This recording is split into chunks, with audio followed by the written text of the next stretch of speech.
आदि मिथ्याशर मुनि प्रज्ञानंद। अनादिकाल से चेतना पर छाए अज्ञान के अंधकार को ज्ञान की रश्मियों से ही तिरोहित किया जा सकता है। सम्यक ज्ञान के द्वारा ही सम्यक मार्ग का अवलोकन किया जा सकता है।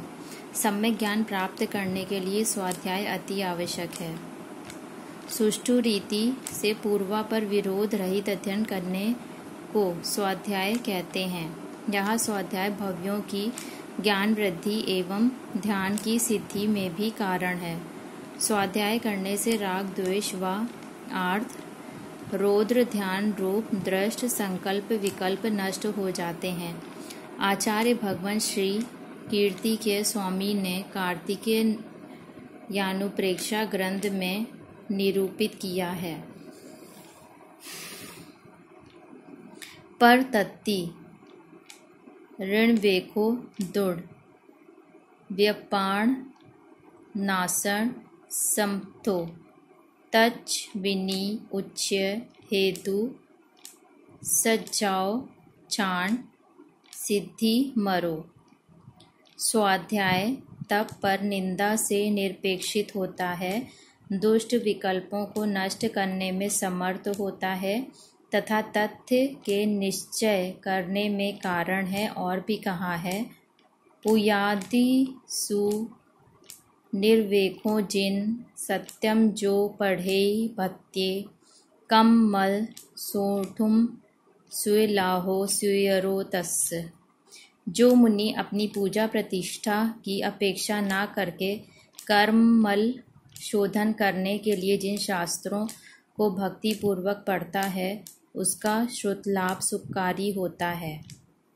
स्वाध्याय के पाठ्यक्रम में सर्वप्रथम प्रथमानुयोग को रखा, क्योंकि कथा पुराण चरित्र आदि को पढ़ने से परिणाम विशुद्ध होते हैं और यह सरलता से अवगम्य भी है। किसी भी बाल युवा प्रौढ़ व वृद्ध के चित्त में यह सरलता से अंकित होकर उन्हें संस्कारिकता तो करते ही हैं, साथ ही सम्यक जीवन जीने की प्रेरणा भी प्रदान करते हैं। आचार्य भगवान श्री समंत भद्र स्वामी जी ने तो प्रथमानुयोग को बोधि समाधि निधान अर्थात बोधि व समाधि खजाना कहा है। इनका पठन पाठन वैराग्य की वृद्धि, संयम की संवृद्धि एवं परंपरा से मोक्ष की सिद्धि में कारण है। प्रस्तुत कृति में 3 ग्रंथों का संगम होने से ही त्रिवेणी नाम सार्थक है।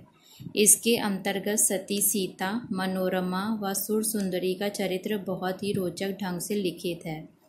इन सतियों के जीवन चरित्र को पढ़कर संसार की दशा को भी जाना जा सकता है और उनके जीवन से साहस, सुसंस्कार, कर्म सिद्धांत, धर्म में दृढ़ता आदि को स्वयं के जीवन में अंगीकार किया जा सकता है। सर्वप्रथम सती सीता का चरित्र सरल व सुबोध शैली में 18 परिच्छेदी में यहाँ निरूपित है।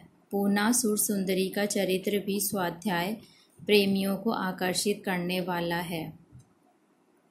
पश्चात मनोरमा सती का चरित्र नाटक के रूप में अवलोकनीय है, जिससे उसकी रोचकता और अधिक बढ़ जाती है। इस नाटक में 3 अंक प्रस्तुत हैं। प्रथम अंक में 11, दूसरे अंक में भी 11 व तीसरे अंक में 6 दृश्य हैं। परम पूज्य अभिषण ज्ञानोपयोगी गुरुवर आचार्य श्री वसुनंदी जी मुनिराज के आशीर्वाद से ही मैं इसका संपादन करने में समर्थ हो सकता हूँ। मुद्रण का कार्य अल्पकाल में ही जैन रत्न सचिन, जैन निकुंज और संपादक श्री सत्यार्थी मीडिया राष्ट्रीय मासिक पत्रिका टुंडला ने कराया। प्रस्तुत कृति त्रिवेणी के संपादन में यदि कोई त्रुटि रह गई हो तो विद्वत जन संशोधित कर पढ़े। हंसवत गुणग्राही दृष्टि से ही इसका अवलोकन करें। पूज्य गुरुदेव का ज्ञान, तप, संयम, साधना शुक्ल पक्ष के इंदु की भांति सदैव वर्धमान रहे। इन्हीं शुभ भावनाओं के साथ परम पूज्य आचार्य गुरुवर श्री वसुनंदी जी मुनिराज के चरणों में सिद्ध शुद्ध आचार्य भक्ति सहित कोटिशा नमन। मुनि प्रज्ञानंद 29 मार्च 2017 छपरौली। सीता चरित्र पहला परिच्छेद। भारतवर्ष में अनेक देश हैं, उन्हीं में से एक मैथिल देश है। यह प्राचीन काल से अनेक ऐतिहासिक घटनाओं के कारण जगत प्रसिद्ध है। आबाल वृद्ध सभी इसके नाम से परिचित हैं। इसमें ही मिथिलापुर नाम का एक नगर था, जो हर प्रकार की धन धान्यादि संपदाओं से भरपूर और प्रकृति की विलक्षण शोभा यात्राओं से विभूषित था। यहाँ किसी समय विश्व विख्यात राजा जनक राज्य करते थे। उनके ऐश्वर्य की कोई सीमा न थी। वह बड़े सत्यवादी, प्रतापी और प्रजा हितैषी थे। उनकी पटरानी श्रीमती विदेहा देवी भी रूप गुण में सब प्रकार से उनके अनुरूप थीं। उनके अलौकिक गुणों और शील स्वभाव के कारण प्रजा उन्हें माता पिता तुल्य मानती थी। पूर्व पुण्य के उदय से रानी विदेहा ने गर्भ धारण किया। क्रम से 9 मास व्यतीत होने पर सर्वांग सुंदर पुत्र व पुत्री का जन्म हुआ। परंतु देवयोग से जन्मांतर के एक बैरी दैत्य ने अपना बदला लेने के अभिप्राय से पुत्र को उसी रात्रि में हरण कर लिया। दैत्य को उस पर इतना क्रोध आया कि वह उसे आकाश से पृथ्वी पर पटक कर अपने स्थान को चला गया।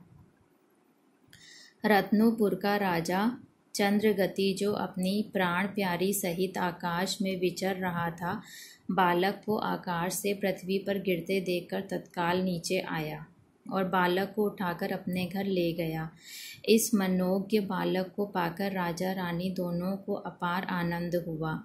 उन्होंने महान उत्सव मनाया और उस देवो पुनीत रत्नों के कुंडल की किरणों से मंडित पुत्र का नाम प्रभामंडल और भामंडल रखा। दूसरा परिच्छेद। जब सवेरा हुआ और विदेहा ने अपने प्राण प्यारे पुत्र को अपने पास ना पाया, तब उसके बदन में सन्नाटा छा गया। ऊपर का दम ऊपर, नीचे का दम नीचे रह गया। थोड़ी देर में होश आने पर वह गला फाड़ फाड़ कर चिल्लाने लगी और हाय हाय हायाकार गगन मंडल को कपाने लगी। जनक महाराज ने बहुत कुछ समझाया, पर उस अबला का दुख दूर ना हुआ। राजा ने पुत्र की खोज में चारों तरफ तेज घुड़सवारों को दौड़ाया। अपने मित्र संबंधी राजा महाराजाओं को समाचार भिजवाया, पर कहीं भी पुत्र का पता न पाया। लाचार होकर शोकातुर दंपति पुत्री पर ही संतोष करके बैठे रहे और उसका नाम जानकी रखा। उसी को लाड प्यार से पालने लगे।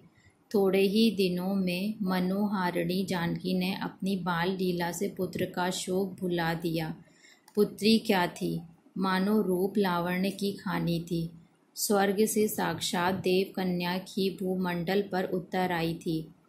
सिर से लेकर नख तक उसका एक एक अंग अनुपम सौंदर्य का एक आदर्श चित्र था। यह कमलन यानी मृगलोचनी कोमल लक्ष्मी स्वरूपा कन्या शुक्ल पक्ष की शशि कला के समान दिनों दिन बढ़ने लगी। क्रमशः इसने यौवनावस्था में पग रखा। अब तो इसके अंग प्रत्यंग की शोभा और भी बढ़ गई। यह अपने रूप लावण्य से कामदेव की स्त्री रति और इंद्र की इंद्राणी को भी लजाने लगी। अब माता पिता को इसके विवाह की चिंता हुई। वह रात दिन यही सोचा करते थे कि इसके योग्य कौन सा राजकुमार है। सोचते सोचते राजा जनक ने विचार किया कि इस समय अयोध्या के राजा दशरथ मेरे सबसे बड़े मित्र हैं। उनके राम लक्ष्मण पुत्र हैं, जिनमें राम सर्वगुण संपन्न बड़े साहसी शूरवीर हैं। उन्होंने मुझे शत्रुओं के जीतने में बड़ी सहायता दी है। अतएव मैं उन्हीं के साथ अपनी पुत्री का विवाह करूंगा। महाराज ने अपना यह संकल्प अपनी रानी पर भी प्रकट कर दिया। तीसरा परिच्छेद। नारद जी का कौतूहल जगत प्रसिद्ध है। कौतूहल ही उनके जीवन की विशेष वस्तु है। चाहे किसी का घर उजड़े चाहे बिगड़े, चाहे कोई सुख शैया पर शयन करे, चाहे कोई वन वन की राख छाने, पर उन्हें अपने कौतूहल से काम। कौतूहलवश ही उनके मन में इच्छा हुई कि चलो जरा उस जनक नंदिनी जानकी को तो देखें जिस राजा जनक ने रामचंद्र जी को देने की इच्छा की है। वह किन लक्षणों से मंडित है, कैसी सुंदरी है।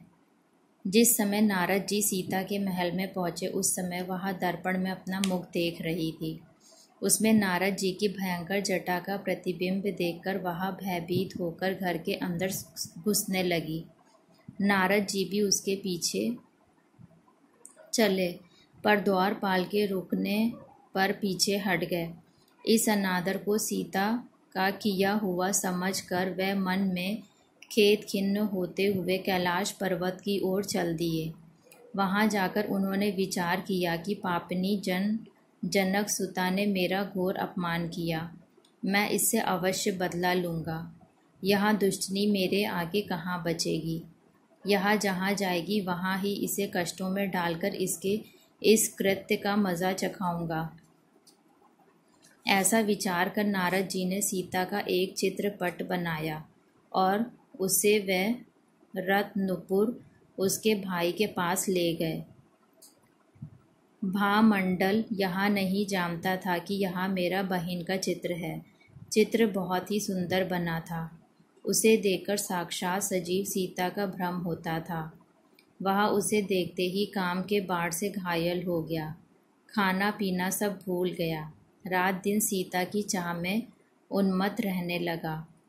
उसकी यह दशा देखकर चंद्रगति विद्याधर ने पुत्र को धैर्य दिया और कहा, बेटा क्यों विकल हो रहा है, विषाद को दूर कर दे।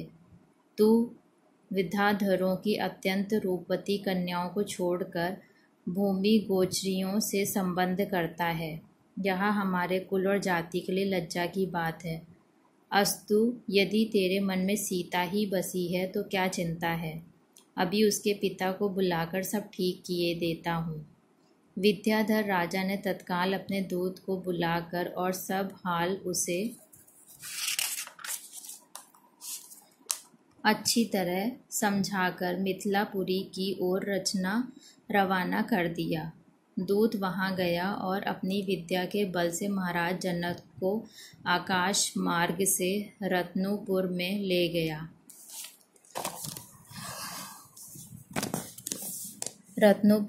गया। चंद्रगति ने राजा जनक का बड़े आदर सत्कार से स्वागत किया। दोनों एक दूसरे से मिलकर बड़े आनंदित हुए।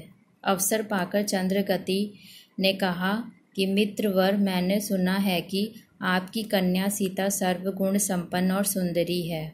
अतएव आप उसका मेरे पुत्र भामंडल के साथ संबंध कर दीजिए। आपको ऐसा वर मिलना कठिन है। जनक ने उत्तर दिया, है विद्याधर पति, आपका कहना सिर माथे पर है, परंतु मैंने उसे अयोध्या के राजा दशरथ के पुत्र श्री रामचंद्र जी को देनी कर दी है। इस पर विद्याधर अपनी प्रशंसा और भूमि गोचरियों की निंदा करने लगे कि कहाँ हम विद्याधर और कहाँ वे रंक भूमि गोचरी। है जनक, तुम्हारी बुद्धि कहाँ चली गई है, कुछ तो विवेक से काम लो। यह तुम्हारा बड़ा भाग्य है कि विद्याधरों के साथ तुम्हारा संबंध होता है। पर जनक ने एक न मानी, वह राम की प्रशंसा करते रहे। जब चंद्रगति ने देखा कि जनक किसी तरह नहीं मानता, तब उसने अपने विद्याधरों से सलाह करके जनक राज से कहा कि तुम वृद्धा ही राम लक्ष्मण की प्रशंसा करते हो, उनके बल पराक्रम को तुम जानते नहीं, इसलिए हम देवों द्वारा पूजनीय वर्जावर्त और सागरावर्त 2 धनुष देते हैं। यदि राम लक्ष्मण इनको चढ़ा देवें तो हम उनकी शक्ति जानें, तब आप अपनी कन्या खुशी से दे दें, हम कुछ ना कहेंगे, अन्यथा हम तुम्हारी कन्या को ज़बरदस्ती ले आवेंगे और तुम देखते रह जाओगे। जनक महाराज ने यह बात स्वीकार कर ली। जब महाराज ने प्रवेश किया तब अनेक मंगलाचार गाए गए। सब कोई भेंट ले लेकर सन्मुख उपस्थित हुए। विद्याधरों ने नगर के बाहर एक आयुधशाला बनवाई और वहां उन्होंने दोनों भयंकर धनुषों को रख दिया। राजा जनक ने बात तो स्वीकार कर ही ली थी, परंतु उन्हें अंतरंग में बड़ी चिंता हो रही थी। वे धनुषों को देखकर भय से कंपित हो रहे थे। चौथा परिच्छेद। अंत में महाराज जनक ने सभासद और मंत्रियों को बुलाकर स्वयंवर रचना की आज्ञा दी। बातों ही बातों में राजकुमारी के स्वयंवर की बात सारे नगर में फैल गई। सर्वसाधारण की उत्सुकता स्वयंवर देखने के लिए शनेह शनेह बढ़ने लगी। देश देशांतरों से आए हुए राजा महाराजाओं से सारा शहर भर गया। नगर के चारों ओर हजारों डेरे तंबू बात की बात में दिखाई देने लगे। अयोध्या के राजा दशरथ भी अपने चारों राजकुमारों सहित वहां पधारे और स्वयंवर के दिन की प्रतीक्षा करने लगे। आज स्वयंवर का दिन है। जिधर देखो उधर ही झुंड के झुंड लोगों के दिखाई देते हैं। निमंत्रित राजा महाराजा सज धज कर स्वयंवर मंडप की ओर आ रहे हैं। नगर की सौभाग्यवती स्त्रियां अपने अपने कोठों पर चढ़ी फूलों की वर्षा करते और नाना प्रकार के क्रीड़ा कौतुक कर रही हैं। कोई हंस रही हैं, कोई गा रही हैं, कोई अपनी सहेली से बातें कर रही हैं। राजकुमारों के रूप, रंग, अस्त्र, वस्त्र उनके आलोच्य विषय हो रहे हैं। अब स्वयंवर का समय आ गया। शंख ध्वनि से सारा मंडल गूंज उठा। स्त्रियां मंगल गीत गाने लगीं। भांति भांति के बाजे बजने लगे। बंदी जन उच्च स्वर से यश गान करने लगे और जय जय शब्दों का उच्चारण होने लगा। भारत के सभी निमंत्रित राजा राजे महाराजे एक पंक्ति में कुमारी के महल के सामने विराजमान थे। सभा के चारों ओर दर्शकों की अथाह भीड़ थी। कान पड़ा शब्द सुनाई नहीं देता था। सभी की दृष्टि जानकी पर लगी हुई थी। एक खोजा जो सबसे परिचित था, हाथ में एक बेद लिए हुए इशारा कर करके कुमारी को हर एक राजकुमार का गुण सुनाता जाता था। है दुलारी, तुम्हारे पिताजी के बुलाए हुए भारत के सभी प्रधान राजा इस स्वयंवर सभा में पधारे हैं। ये अंग बंग, कलिंग, कौशल, पांचाल, मगध, काशी, गांधार आदि देश देशांतरों के अधिपति तुम्हारे अनुपम सौंदर्य को सुनकर तुम्हारे पाणी ग्रहण के इच्छुक होकर आए हैं। इनमें से जो कोई आयुधशाला में रखे हुए वर्जावर्त, सागरावर्त धनुषों को चढ़ा देगा, वही तुम्हारा पति होगा।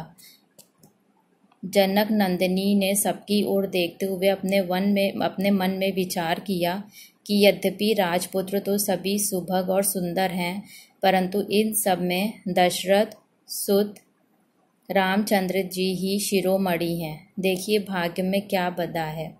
धनुष चढ़ा लें तभी मनोकामना पूर्ण हो। सीता जो जो राम को देखती थी, उसके सारे शरीर में रोमांच हो आता था। सबकी दृष्टि जानकी पर थी, पर जानकी की दृष्टि केवल राम पर थी। वह उन्हें निर्निमेष दृष्टि से टकटकी लगाए हुए देख रही थी।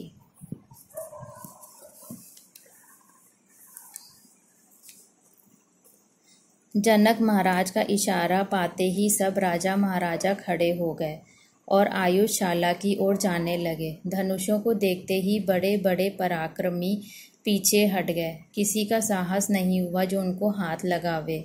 किसी ने उद्यम भी किया, परंतु उन्हें अपना मुंह लेकर पीछे हट जाना पड़ा।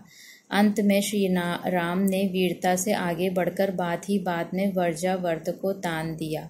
लक्ष्मण भी अपना पराक्रम दिखलाने के लिए आगे बढ़े और उन्होंने दूसरे सागरावर्त को खींच लिया। धनुष चढ़ाते ही सीता हाथ में वरमाला लिए शीघ्रता से आगे बढ़ी और उसने प्रफुल्ल मन से अपने प्राण प्यारे श्री राम के गले में माला डाल दी। बस अब क्या था, सखियां मंगल गीत गाने लगी, बाजे बजने लगे, पुष्प वृष्टि होने लगी, चारों ओर से जय जय शब्द होने लगे और आकाश में देवगण धन्य धन्य कहने लगे। इस अपूर्व दृश्य को देखकर जनक, दशरथ तथा उनके संबंधी बहुत ही आनंदित हुए। सीता राम का जोड़ा ऐसा मालूम होता था मानो चांद और सूरज दोनों एक साथ पृथ्वी पर उतर आए हैं। विधि अनुसार विवाह संस्कार हुआ और दशरथ बड़े आनंद मंगल के साथ पुत्र वधू सहित अयोध्या को रवाना हुए। जब यह शुभ संवाद अयोध्या वासियों ने सुना तब वे हर्ष के मारे अंग में फूले न समाये। घर घर मंगल होने लगे। बड़ी धूमधाम से नवीन कर वधू का स्वागत किया गया। इस समय प्रत्येक के हृदय में राम की वीरता का चित्र घूम रहा था। 5वां परिच्छेद। राम जानकी का जोड़ा आदर्श पति पत्नी का जोड़ा था। उनका जीवन सच्चा धार्मिक जीवन था। जिन सुखों के लिए विवाह किया जाता है वह सब उन्हें प्राप्त थे। इन सुखों को भोगते हुए उनका जीवन आनंद पूर्वक व्यतीत होने लगा। परंतु जब भामंडल को ये समाचार मिले तो उसका सारा शरीर कांपने लगा। वह ठंडी सांस भरकर कहने लगा, इस हृदय विदारक घटना ने तो मेरी रही सही आशाओं की एकदम इतिश्री कर दी। हाँ, अब मैं कहाँ जाऊँ, क्या करूँ? वहाँ मेरे मन को हरण करने वाली जानकी क्या सचमुच राम को मिल गई? चाहे कुछ हो, प्राण रहे या जाए, पर सीता को राम के भवन में से निकाल कर लाऊंगा। ऐसा दृढ़ विचार करके भामंडल ने अयोध्या का रास्ता पकड़ लिया। वह अनेक वन, उपवन, नदी, सरोवर को पार करता हुआ सीता की चाह में जा रहा था। परंतु देव, तू प्रबल है, तेरे आगे पुरुषार्थ सिर झुकाता है। कहा तो भामंडल सीता को अर्धांगिनी बनाने के लिए जा रहा था और कहाँ उसे रास्ते में ही एक शहर के देखने से जाति स्मरण हो आया और वह तत्काल विचारने लगा, रे आत्मन, तू क्यों मूढ़ हुआ है? तेरी समझ पर क्या पत्थर पड़े हैं? अरे पापी, जिसकी धुन में तू पागल हुआ वन वन की राख छानता फिरता है, वहाँ तो तेरी माँ जाई बहीन है। इस प्रकार भामंडल अपने को धिक्कारता हुआ लौट आया। राजा चंद्रगति ने यह बात सुनते ही संसार को क्षण भंगुर जानकर त्याग दिया और मुनि महाराज के निकट जाकर दीक्षा ले ली। इस सभा में देव योग से महाराज दशरथ भी पुत्र सहित मौजूद थे। मुनि महाराज का उपदेश सुनकर और अपने पूर्व भवों का हाल जानकर सब गले लग लग कर मिले। सीता भाई को देखते ही प्रेम के आंसू बहाती हुई उसकी छाती से चिपट गई। महाराज जनक और महारानी विदेहा दोनों अपने बिछड़े हुए लाल को पाकर हर्ष के मारे अंग में फूले नहीं समाये। 6वां परिच्छेद। देव की महिमा अपरंपार है, वहाँ जो कुछ ना करे सो थोड़ा है। सीता जी को अभी सुख चैन से रहते हुए कुछ देर न हुई थी कि एक नवीन घटना उपस्थित हो गई। एक दिन महाराज दशरथ ने संसार से विरक्त होकर जिन दीक्षा लेने का संकल्प किया, उनको देखकर भरत भी जिन दीक्षा के लिए उद्यत हो गया। हाय, पति तो दीक्षा लेते ही हैं, क्या पुत्र भी इस नवयौवन अवस्था में दुर्धर तप करेगा? फिर मेरी कौन सुधि लेगा? मैं किसके आश्रय रहूंगी? ऐसा सोचकर महारानी कैकेयी ने महाराज से प्रार्थना की कि है प्राणनाथ, आपको याद होगा आपने मेरी युद्ध स्थल की चतुराई से प्रसन्न होकर मन चाहा वर मांगने के लिए वचन दिया था, सो अब कृपा करके उस वचन को पूरा कर दीजिए। महाराज दशरथ ने सहर्ष उत्तर दिया, प्रिय, निश्चय से मैं तुम्हारा ऋणी हूँ, जो चाहो मांगो। कैकेयी ने नीची दृष्टि करके कहा कि राजगद्दी भरत को मिले। यद्यपि यह वचन न्याय विरुद्ध और लोक विपरीत था कि बड़े पुत्र के होते हुए राजगद्दी छोटे को मिले, परंतु राजा दशरथ ने यह विचार करके कि रघुकुल रीति सदा चली आई, प्राण जाही पर वचन न जाई, भरत को राज तिलक देना स्वीकार कर लिया। रामचंद्र जी समाचार को सुनकर तनिक भी दिलगीर न हुए, उल्टा उन्होंने भरत को समझाकर राज्य भार संभालने के लिए तैयार कर दिया। भरत पहले से ही भोग विलासों से उदासीन हो रहा था, अब तो उसकी उदासीनता की सीमा न रही। वह बार बार अपने को धिक्कारने लगा, परंतु सबके और विशेषकर रामचंद्र जी के आग्रह से विवश हो उसे राज्य का कार्य लेना ही पड़ा। श्री रामचंद्र जी ने यह ही नहीं किया, किंतु उन्होंने यह विचार कर कि यदि मैं यहीं अयोध्या में रहूँगा तो मेरे रहते हुए लोग भरत की आज्ञा का प्रतिपालन ना करेंगे, उसका महत्व और ऐश्वर्य जगत में विस्तृत ना होगा। अयोध्या से बाहर दक्षिण देश को जाने का दृढ़ संकल्प कर लिया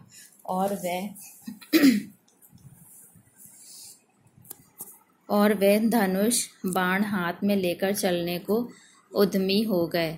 यह समाचार सुनकर लक्ष्मण दौड़ा हुआ आया और भाई के साथ चलने के लिए तैयार हो गया। रामचंद्र जी ने 1000 समझाया पर उसने एक न मानी। जब पति गमन के हृदय विदारक समाचार जानकी को मिले, उस समय उसकी जो दशा हुई लेखनी द्वारा प्रकट करना मनुष्य शक्ति से बाहर है। यह बात आबाल वृद्ध किसी से छिपी नहीं कि संसार में सच्चरित्रता में कोई भी स्त्री सीता की समानता नहीं कर सकती। उसके शील और पतिव्रत धर्म की देवता तक मुक्त कंठ से प्रशंसा करते थे। अपने आराध्य देव प्राणनाथ को वन में जाते सुन वह एकदम अचेत होकर पृथ्वी पर गिर पड़ी। अनेक शीतोपचार करने पर होश में आई और पति के संग चलने के लिए खड़ी हो गई। प्रेम के पेरे हुए श्री रामचंद्र जी भी वहाँ लक्ष्मण और जानकी को छाती से लगाकर कहने लगे, प्राण प्यारी, पूज्य पिताजी ने भरत को राजगद्दी दी है, अतएव मैं कुछ काल के लिए दक्षिण की ओर जाता हूँ। जब भरत का राज्य यहाँ निष्कंटक जम जाएगा तब मैं लौट आऊँगा। इतने समय तक तुम यहाँ सुखपूर्वक माता के पास रहो, कोई चिंता ना करो। मैं बहुत शीघ्र तुमसे आकर मिलूँगा। सीता, प्राणनाथ, आप क्या कहते हैं? मेरी समझ में कुछ भी नहीं आता है। आप जंगल में जाएं और मैं सुखपूर्वक महलों में रहूं। क्या यह संभव है नाथ? सुख शब्द का प्रयोग ही पति के संग है। पति के बिना यह स्मरणीय संसार शमशान भूमि के समान है। करुणा निधान, आपके बिना ये महल मकान मुझे भयंकर वन के समान प्रतीत होते हैं। आपके बिना मेरे लिए पृथ्वी शून्य है। यह कदापि नहीं हो सकता कि आप जाएं और मैं यहाँ रहूं। मैं आपके संग चलूँगी, इसमें ही मेरा कल्याण है। करुणाकार, मुझ पर दया करो। राम, प्राण बल्लभे, मार्ग बड़ा कठिन है। तुमने कभी घर से बाहर पैर भी नहीं रखा। तुम किस तरह रास्तों के कष्टों को सहन करोगी? ठौर ठौर पर सिंह व्याघ्र मिलेंगे, तुम उन्हें कैसे देख सकोगी? तुमने ग्रीष्म और शीत ऋतु को जाना भी नहीं, फिर तुम गर्मी सर्दी कैसे सहन करोगी? तुमने कभी रेशमी मखमली फर्श पर से पैर नहीं उतारा, अब तुम किस तरह कठोर कंकर पत्थरों में चलोगी? पग पग पर पैरों में कांटे चुभेंगे, चलते चलते छाले पड़ जाएंगे। प्रिय, तुम्हारा यह शरीर इस योग्य नहीं। मेरा कहना मानो, घर पर रहो। दिन जाते देर नहीं लगती, मैं जल्दी वापस आ जाऊंगा। जानकी, प्राण प्यारे, आपके बिना मुझे स्वप्न में भी सुख नहीं। सारे सुख आपके साथ हैं, आप मेरी चिंता ना करें। आपके चरण कमल में निवास करते हुए मेरे सारे दुख सुख में परिणत हो जाएंगे। मैं रास्ते के कष्टों को सहर्ष सहन कर सकूंगी, पर कृपानाथ, आपके वियोग के कारण दुख को क्षण भर भी सहन नहीं कर सकूंगी। आपके बिना मेरा जीवन व्यर्थ है नाथ, मुझ पर दया करो, मुझे अपने साथ ले चलो। राम प्रिय, मेरा कहना मान लो, घर पर रहो, इसी में मेरा और तुम्हारा दोनों का कल्याण है। अन्यथा मेरी लोक में निंदा होगी, तुम व्यर्थ कष्ट उठाओगी और तुम्हें कष्ट सहते देखकर मेरा चित्त सदा व्याकुल रहेगा। यहाँ घर पर सास तुम्हें लाड़ प्यार में रखेगी। सीता, स्वामिन, मुझे दुख मत दीजिए, मेरा हृदय फटा जाता है। आपके बिना माता पिता भगनी भ्राता सास ससुर मेरा कोई शरण नहीं। प्राणधार, मुझे इस संसार में एक आप ही शरण है। क्या आप मुझे आज शरण छोड़कर जाएंगे? हृदयेश्वर, क्यों मुझे जीते जी शोक सागर में पटकते हो। मैं सब कुछ सह लूँगी पर आपका वियोग नहीं सह सकूँगी। रामचंद्र प्यारी, मैं फिर कहता हूँ, जंगल के कष्ट तुमसे सहे न जाएंगे, पैदल तुमसे चला न जाएगा, फल फूल खाने को मिलेंगे। तुम्हारा स्वभाव अति मृदु है। तुम जंगल के निशाचरादि भयंकर जीवों को देखकर भयभीत हो जाओगी। हठ को छोड़कर तनिक विचार से काम लो, यहाँ तुमको स्वप्न में भी कष्ट नहीं होगा। सीता नाथ, यहाँ सब कुछ सच है, पर मैं इन कष्टों की कुछ भी परवाह नहीं करती। जहाँ आप होंगे वहाँ मुझे कोई कष्ट ना होगा। मैं बार बार हाथ जोड़कर प्रार्थना करती हूँ, मुझ पर दया करो। दयालु प्रभो, आपकी दया जगत प्रसिद्ध है, फिर मेरे लिए कठोर क्यों हो रहे हो? क्या मुझसे नेह तोड़ दिया? क्या आपको मुझसे प्रेम नहीं रहा? रामचंद्र जी ने सीता जी को बहुत कुछ समझाया, पर वह पतिव्रता अपने धर्म से एक पग पीछे न हटी। वह जनक नंदिनी जानकी, जिसने पिता के घर एक पैर भी खाली भूमि पर ना रखा था और पति के घर पर धूप तक ना देखी थी, अब पति के साथ वन चलने के लिए खड़ी है। स्वर्ग समान भोग विलासों को जलांजलि देने के लिए तैयार है, पर पति का संग नहीं छोड़ती। सुख में सब कोई साथी है, पर सीता दुख में भी उपस्थित है। पति ही उसका रूप है, पति ही उसका भूषण है, पति ही उसका धर्म है, पति ही उसका आराध्य देव है। यहाँ तक कि पति ही उसका सर्वस्व है। पति के सुख में सुख और दुख में दुख समझना, यही सच्चा पतिव्रता धर्म है। अंत में रामचंद्र जी ने लाचार होकर संग चलने की आज्ञा दे दी। अब तो सीता अंग में फूली न समाई, दौड़ी हुई अपनी सास के पास आई और आज्ञा मांगने लगी। कौशल्या रोने लगी और पुत्र वधू को छाती से लगाकर कहने लगी, है चंद्रमुखे, क्या तुम भी जाती हो? अब इस अवधपुरी में कौन रहेगा? तुम्हें देखकर ही तो संतोष करती, पर हाय, अब तो जीते जी मर चुकी। राज दुलारी, तुम्हारा यह सुंदर शरीर जंगल के घोर दुख सहने योग्य नहीं है। प्राण प्यारी, तुम तो यहाँ रहो। हाँ देव, मेरी मृत्यु क्यों नहीं आ जाती? मैं इनके वियोग में किस तरह तड़प तड़प कर दिन काटूंगी। सीता माता, इसमें किसी का दोष नहीं, यह हमारे पूर्व अशुभ कर्मों का फल है। आप विषाद ना करें, कर्म बलवान है, किसी के टाले टलता नहीं है। अब मुझे आशीर्वाद दीजिए, यदि जीवित रही तो फिर आन मिलूंगी। यहाँ कहकर सीता रोने लगी। कौशल्या लाडली, क्यों रोती हो? आज का दिन मुझे देखना था, मेरे भाग्य में यही बधा था। तुम सदा पति की सेवा करती रहना, पतिव्रत धर्म